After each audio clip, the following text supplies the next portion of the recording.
ayrı-ayrı bölgələrdə gedən prosesləri dünya qlobal trendlərlə, tendensiyalarla, cərəyanlarla tutuşturanda oxşarlıqlar, bənzərliklər, analogiyalar əlbəttə ki, üzə çıxır. Amma fərqlər də həm də gözə çarpır. Və təbii ki, indiki zamanda hamı bir ucdan böyük fəlakət haqqında düşünür ki, ona doğru insanlar getməsinlər. Camiyə ümumiyyətlə elə bir prosesləri götür-qoy eləsin ki, elə bir tərzdə ki, biz hamımız böyük problemdən, böyük müharibədən sığortalanaq. Və təbii ki, burada heç kəs deyə bilməz ki, bizdən heç nə asılı deyil. Hər bir insandan, hər bir qrupdan, hər bir siyasi elitadan, hər bir məmləkətdən və toplumdan bir çox şeylər asılıdır. Çünki indi bütün səslər hamısı nəzərə alınır. Salam, hörmətli tamaşaçılar. Xoş görmüşük. Biz bu günləri müzakirə vaxtında siyasi şərhçi Samir Hümbətovla söhbət aparacağıq. Bizim mövzumuz bölgədəki vəziyyətdir və təbii ki, Azərbaycanın sülh gündəliyi ilə bağlı proseslərin dinamikası və ya gedişatı.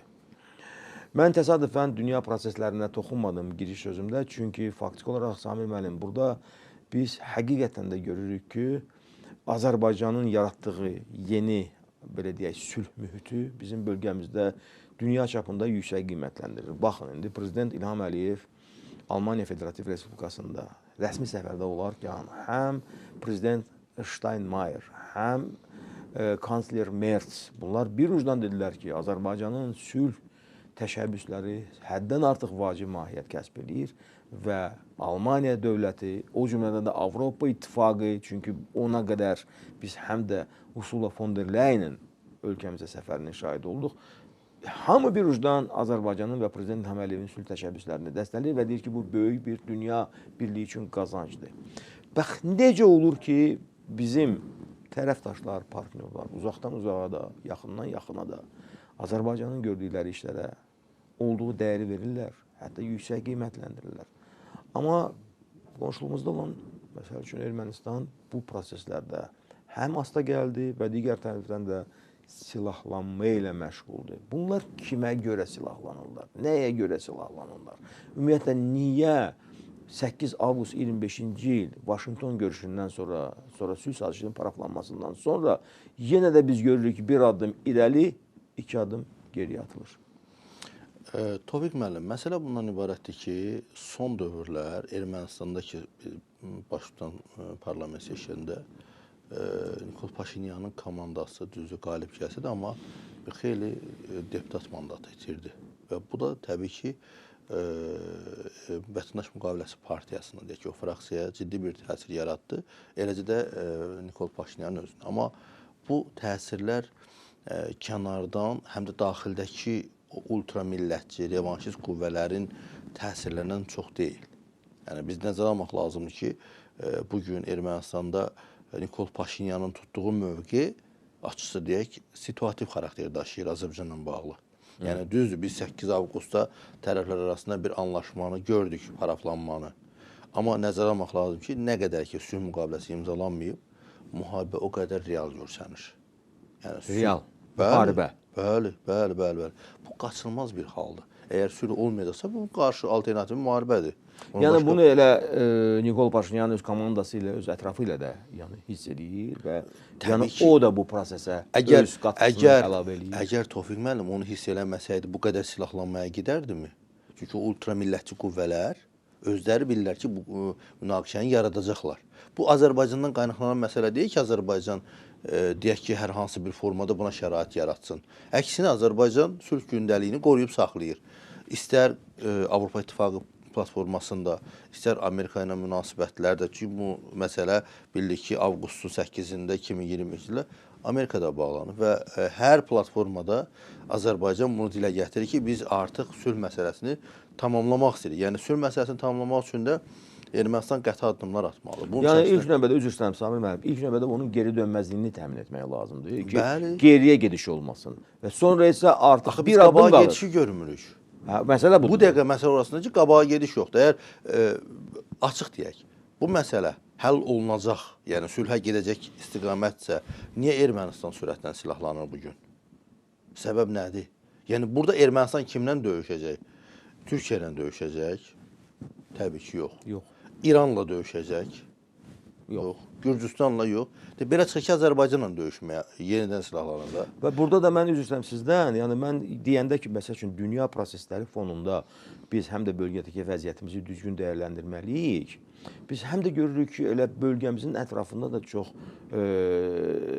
necə deyim, təəccüb doğuran bir proseslər gedir. Məsəl üçün elə Yunanistan özü də Bəli. ciddi şəkildə silahlanır.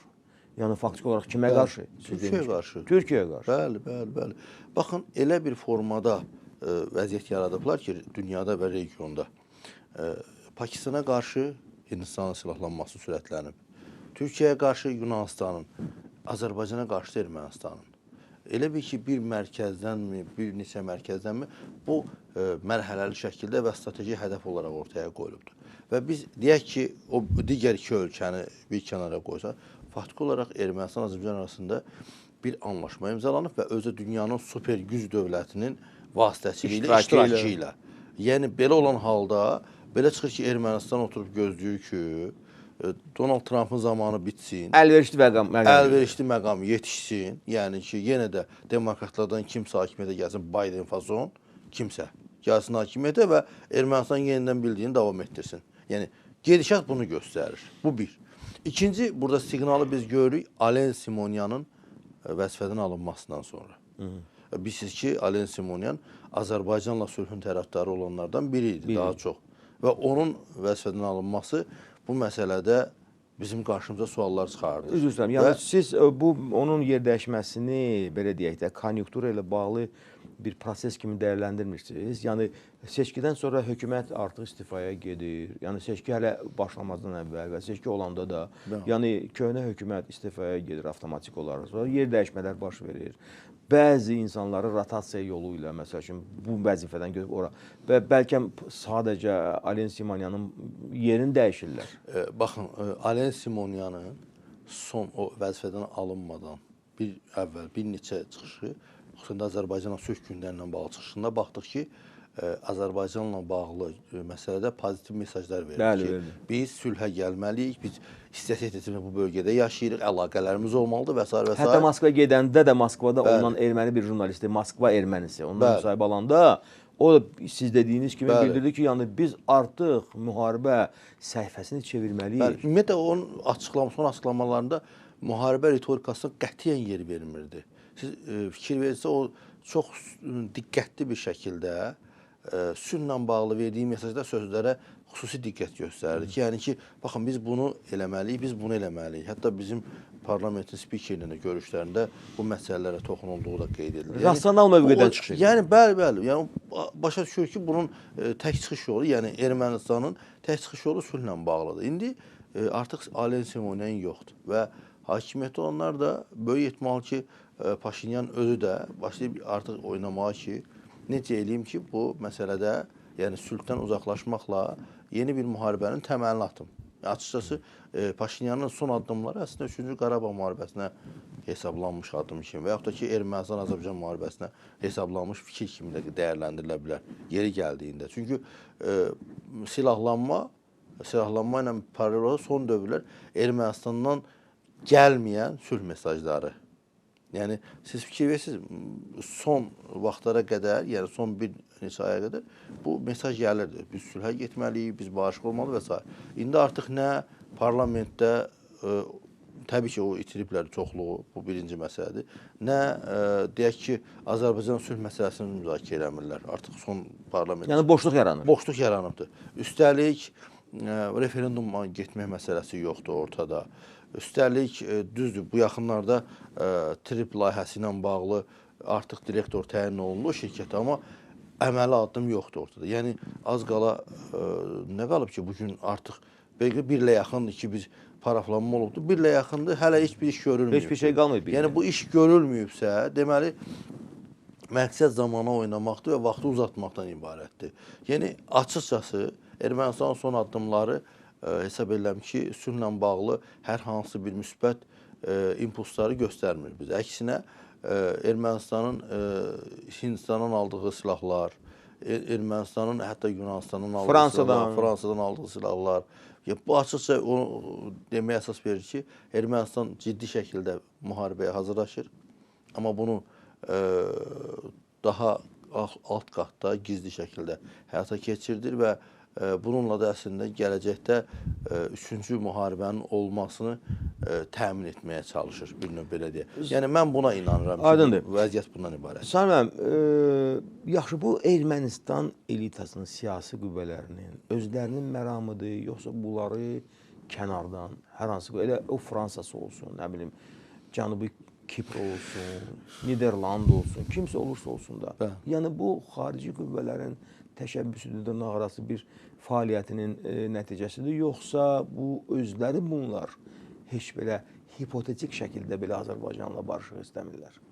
Burada hər iki faktor var, Toğrul müəllim. Həm kənardan var, görünən bundan ibarət, həm kənardan bəzi qüvvələr, xüsusən də silah verən qüvvələr bu məsələdə daha aktiv iştirak edirlər ki, bölgəyə sülh gəlməsin, qətiyyən imkan varsa mütəmadi olaraq müharibə vəziyyəti davam eləsin.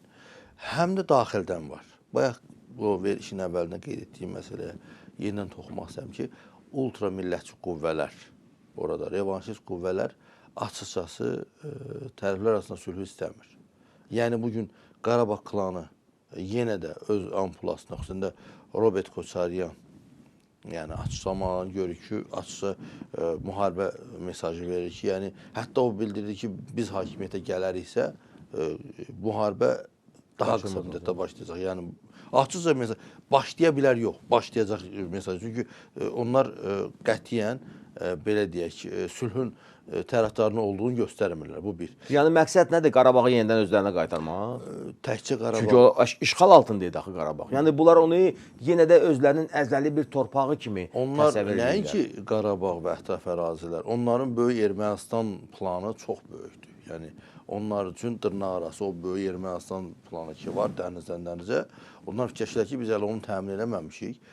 Ona görə də hələ onu davam etdirməliyik. O düşüncə, o xülya hələ də onlarda qalmaqdadır və o xəstə təfəkkürdən çıxa bilmirlər. Sami müəllim, siz mənə bir şey deyin. Bax, insan belə deyək də, ova gedəndə bir növ çeşidli hazırlıqlar görür ki, məsəl üçün ayı ilə üzbəüz çıxsam falan şey eləyəcəyəm. Əgər bu işləməsə onu eləyəcəm, o işləməsə onu eləyəcəm.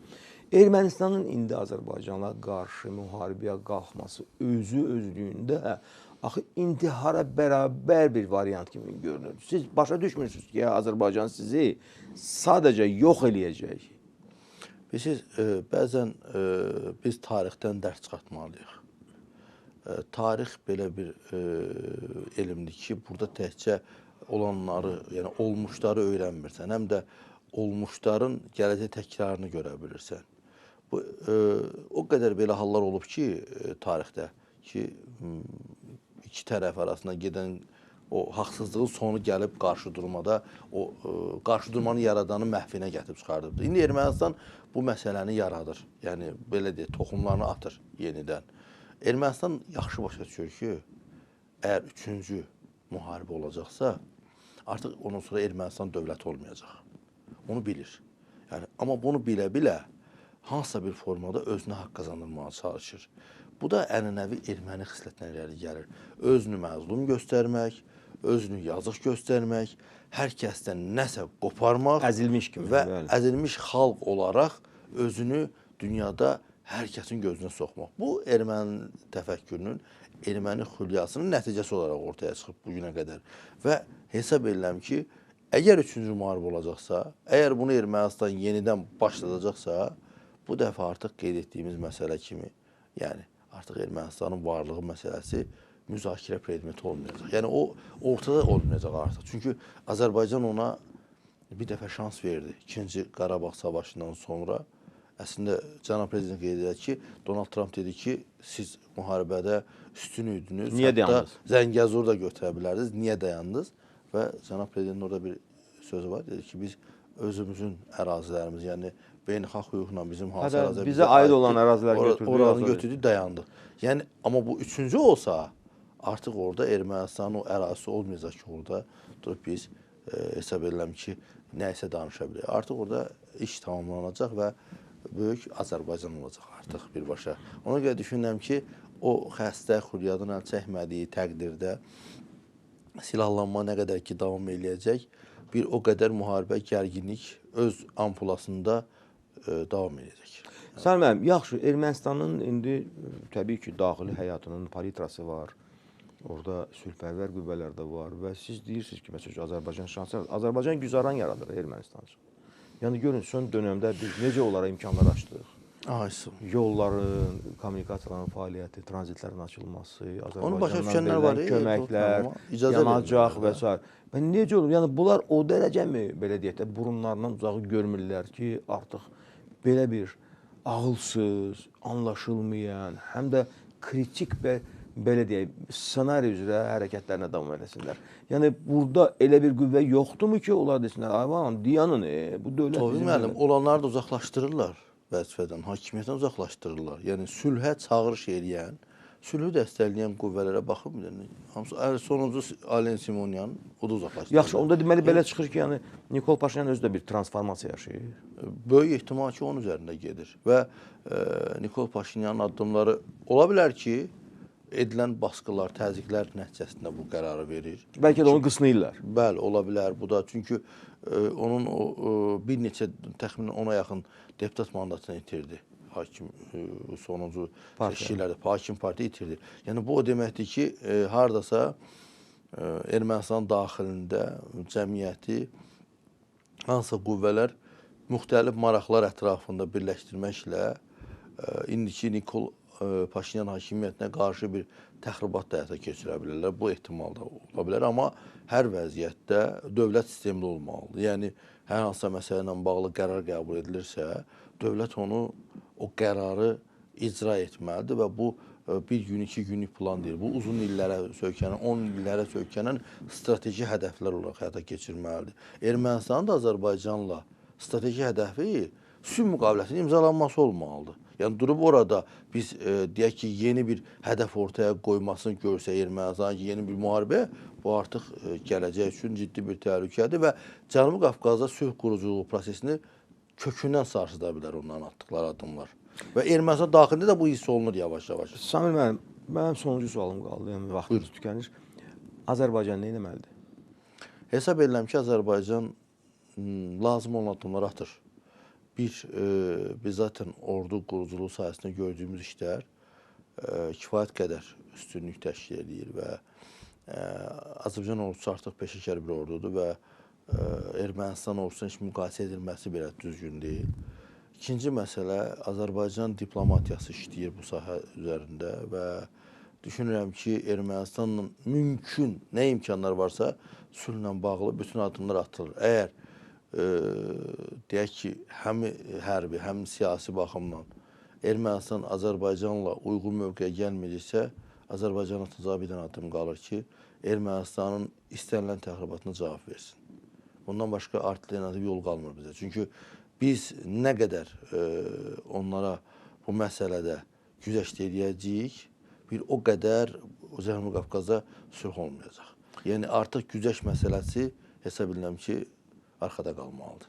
Aydındır, yəni biz kifayət qədər Ermənistana dərslər vermişik, xüsusilə son 6 il ərzində və mənə elə gəlir ki, ağlı başında olan adam heç vaxt belə qeyri-müəyyən, sonra riskli, təhlükəli addımlara getməz. Onları sadəcə atmaz. Və əgər Ermənistanda siyasi qüvvələr həqiqətən də ya kənardan olan qüvvələrin fitvasına gedirlər, ya özlərində o revanşist ideyalar artıq demək olar ki, hakim kəsilir və bunlar elə hesab edirlər ki, o paradda göstərdikləri o 5-10 dənə, nə bilim, yeni bir tapıntılı silahlar bunların bəli, yəni onların böyük bir qələbəsini təmin edə bilər. Bunlar hamısı xülyadır, illüziyalardır və əlbəttə ki, ən sağlam düşüncədə olan siyasətçilər heç vaxt illüziyalara qapılmırlar, emosiyalardan uzaq dururlar və onlar real vəziyyəti realcasına da belə deyək qiymətləndirirlər. Və əgər Ermənistanın siyasi rəhbərlərinin bu günləri elə Nikol Paşinyanın özü olmaq şərti ilə